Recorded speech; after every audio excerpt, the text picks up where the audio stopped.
Quadratic inequalities.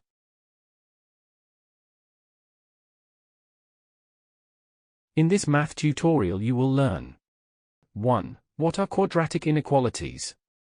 2. How to identify whether a given number is a root of a quadratic inequality or not.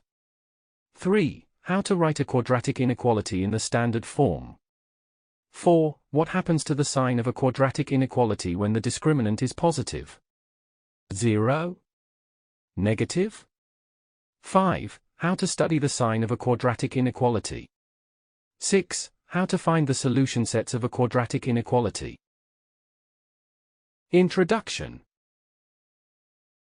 In the previous tutorial, we explained how to solve linear inequalities in one or two variables. Now, we will explain how to solve quadratic inequalities, i.e. inequalities that contain one of the variables in the second power. Obviously, such inequalities are more complicated to solve compared to linear ones. Therefore, we are dedicating this entire tutorial only to quadratic inequalities.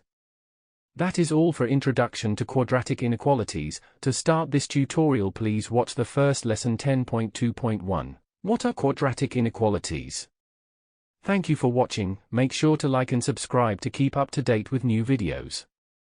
For more information, calculators, and tutorials, please visit www.icalculator.info.